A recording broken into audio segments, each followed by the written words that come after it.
بسم اللہ الرحمن الرحیم۔ کیونکہ ذی الحجہ کا مہینہ آنے والا ہے، کچھ دن باقی ہیں، تو اسی سے ریلیٹڈ ویڈیوز جو ہیں وہ میں آپ لوگوں کے سامنے رکھ رہا ہوں تاکہ آپ لوگوں کو اس سے ریلیٹڈ ساری چیزوں کا آئیڈیا ہونا چاہیے، ٹھیک ہے نا؟ چاہے وہ قربانی کا ہے، چاہے وہ عمرے کا ہے، چاہے وہ حج کا ہے، چاہے وہ عید کا ہے، عید کی سنتوں کا ہے، قربانی کیسے کرنی ہے، احادیث میں کیا ذکر ہے، ہر چیز میں آپ لوگوں کے ساتھ شیئر کر رہا ہوں۔ عید الاضحیٰ جو ہے وہ سنت کے مطابق کیسے گزاریں، عید الاضحیٰ جو ہوتی ہے۔ اب اس میں حدیث حضرت عبداللہ بن عمر سے روایت ہے کہ آپ صلی اللہ علیہ وسلم نے فرمایا، مجھے یوم الاضحیٰ قربانی کے دن کو عید کا حکم دیا گیا، جسے اللہ تعالیٰ نے اس امت کے لیے عید بنایا ہے۔ ہر مسلمان کی بھرپور کوشش ہونی چاہیے کہ عید الاضحیٰ کو سنت نبی کے مطابق گزارے تاکہ اس عید کے لمحات اجر و ثواب کا ذریعہ بن جائیں۔ حضرت ام سلمہ سے روایت ہے کہ جب ذو الحجہ کا پہلا عشرہ آئے تو تم میں سے جو لوگ قربانی کا ارادہ کریں تو وہ نہ اپنے بال منڈوائیں اور نہ اپنے جو ناخن ہے اس کو ترشوائیں، یعنی نہ ناخن کاٹیں نہ بال کٹوائیں۔ اور ایک روایت میں ہے کہ جو شخص ذو الحجہ کا چاند دیکھ کر قربانی کا ارادہ کرے، اسے چاہیے کہ جب تک قربانی نہ کرے نہ بال کٹوائے اور نہ ناخن اپنے کٹوائے۔ حضرت ابو ہریرہ سے روایت ہے کہ آپ صلی اللہ علیہ وسلم نے فرمایا، اللہ تعالیٰ کے نزدیک کوئی دن جس میں اللہ تعالیٰ کی عبادت کی جائے ذو الحجہ کے عشرے سے بہتر نہیں ہے۔ بہت فضیلت ہے پہلے 10 دنوں کی، بہت زیادہ فضیلت ہے۔ ان دنوں میں ایک دن کے روزے کا ثواب سال بھر کے روزوں کے ثواب کے برابر ہے۔ ترمذی شریف کی یہ حدیث ہے۔ یوم عرفہ یعنی 9ویں تاریخ کی فجر کی نماز سے 13ویں کی عصر تک ہر نماز کے بعد بآواز بلند ایک مرتبہ یک تکبیر پڑھنا واجب ہے، جس کو تلبیہ بھی کہتے ہیں ہم لوگ، اللہ اکبر لا الہ الا اللہ واللہ اکبر اللہ اکبر وللہ الحمد۔ یہ پڑھنا جو ہے نا یہ واجب ہے۔ اچھا جی، فتویٰ اس پر ہے کہ ہر باجماعت نماز پڑھنے والے اور اکیلے نماز پڑھنے والے دونوں کے لیے تکبیر تشریق پڑھنا واجب ہے۔ اب یہ عورتوں کے لیے بھی ہے، ٹھیک ہے؟ یہ ضروری نہیں کہ جو مسجد میں جا کے نماز پڑھے گا صرف وہی ہے۔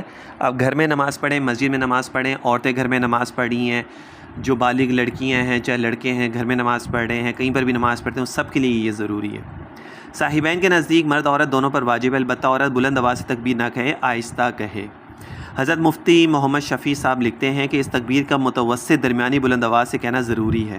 بہت سے لوگ اس میں غفلت کرتے ہیں، پڑھتے ہی نہیں یا آہستہ پڑھ لیتے ہیں، اس کی اصلاح ضروری ہے۔ اب بالکل ہی آہستہ نہ پڑھو کہ آواز ہی نہیں آ رہی، اتنا بھی اونچا مت پڑھو، درمیانی آواز رکھ لیں، وہ بہتر ہے۔ عید الاضحیٰ کے دن یہ چیزیں مسنون ہیں: صبح جلد اٹھنا، غسل کرنا، مسواک کرنا، عمدہ سے عمدہ کپڑے پہننا، جو پاس موجود ہوں خوشبو لگانا، شرع کے مطابق آرائش کرنا، عیدگاہ میں جلدی جانا، عیدگاہ میں نماز عید کے لیے جانے سے پہلے کوئی چیز نہ کھانا بلکہ نماز کے بعد قربانی کے گوشت میں سے کھانا، یہ سنت ہے۔ حالانکہ چھوٹی عید میں تو ہم عید سے پہلے کھا کے جاتے ہیں نا، وہ سنت ہوتی ہے۔ اس میں یہ کہ آپ صلی اللہ علیہ وسلم نے قربانی کا گوشت سب سے پہلے کھایا ہے، ٹھیک ہے نا؟ اچھا، بعض لوگ اس عمل کو روزہ کہتے ہیں، ایسا نہیں کہنا چاہیے، اس لیے کہ عید کے ایام میں روزہ رکھنا منع ہے اور یہ عمل شہر کے لیے ہے۔ دیہات میں جہاں عید کی نماز نہیں ہوتی وہاں 10ویں تاریخ کو صبح صادق کے بعد قربانی جائز ہے، لہٰذا وہاں قربانی کا گوشت قربانی کے فوراً بعد کھایا جا سکتا ہے، کیونکہ دیہات وغیرہ میں عید کی نماز نہیں ہو سکتی ہے نا وہاں پہ، تو وہاں پہ تو آپ صبح صادق ہوتے ساتھ ہی اس کے بعد قربانی کر سکتے ہیں، تو اس کے بعد گوشت کھا لیں، تو اس کے لیے تو جائز ہے۔ لیکن جو شہروں میں وہاں پہ تو نماز عید پڑھ کے اس کے بعد ہی ہوتی ہے، اس سے پہلے نہیں کر سکتے۔ عیدگاہ میں نماز کے لیے پیدل جانا، جس راستے سے جائیں اس کے سوا دوسرے راستے سے واپس آنا، راستے میں بلند آواز سے تلبیہ یا تشریق پڑھتے جانا، جبکہ عید الفطر میں آہستہ آواز سے مسنون ہے۔ عید الاضحیٰ کی نماز پڑھنا واجب ہے۔ حضرت خالد بن سعد سے مروی ہے کہ آپ کی عادت کریمہ یہ تھی کہ عید الفطر، یوم النحر اور یوم عرفہ میں غسل فرماتے تھے۔ حضور عید کے دن خوبصورت اور عمدہ لباس زیب تن فرماتے۔ حضور کبھی سبز اور سرخ دھاری دار چادر اوڑھتے تھے، یہ چادر یمن کی ہوتی تھی جسے برد یمانی کہا جاتا تھا۔ عید کے لیے زیب و زینت کرنا مستحب ہے لیکن لباس مشروع ہو، یعنی صاف لباس ہونا یہ ضروری ہے۔ یہ ضروری نہیں ہے کہ نیا ہو، سلا ہوا ہو، اسٹچ ہو، بالکل ٹھیک ہے نا؟ کسی کے پاس اگر پرانا لباس بھی لیکن صاف ستھرا ہے، دھلا ہوا ہے، تو وہ بھی ٹھیک ہے۔ حضور کی عادت کریمہ تھی کہ نماز عید میدان میں ادا فرماتے تھے، یعنی گراؤنڈ وغیرہ میں پڑھتے تھے۔ حضور نماز خطبہ سے پہلے پڑھتے اور جب نماز سے فارغ ہوتے تو کھڑے ہو کر خطبہ ارشاد فرماتے۔ عیدین کے خطبے میں پہلے تکبیر سے ابتدا کریں، اول خطبے میں 9 مرتبہ اللہ اکبر کہیں اور دوسرے خطبے میں 7 مرتبہ کہیں۔ یہ عید کی نماز بھی آ گئی، اس کے بیچ میں سنت عمل بھی آ گیا، آپ سے کا لباس بھی آ گیا، قربانی کیسے کرنی وہ بھی آ گیا، تشریق جو پڑھنی ہے وہ کیسے پڑھنی ہے، کتنے دن پڑھنی ہے، ساری ڈیٹیل اس کے اندر میں نے آپ لوگوں کے ساتھ شیئر کر دی۔ اور اس میں جو بھی چیز میں آپ لوگوں کے ساتھ شیئر کرتا ہوں بہت شارٹلی کرتا ہوں، مختصر کرتا ہوں تاکہ آپ لوگوں کو بات سمجھ میں آ جائے.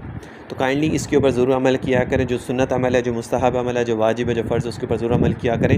لوگوں کے ساتھ ضرور شیئر کیا کریں. صدقہ جاریہ ہوتا ہے. آپ کی ایک چیز، اچھی چیز کسی کے ساتھ شیئر کریں گے، اس کے اوپر عمل کر لے گا، جب تک وہ عمل کرتا رہے گا آپ کو ثواب ملتا رہے گا.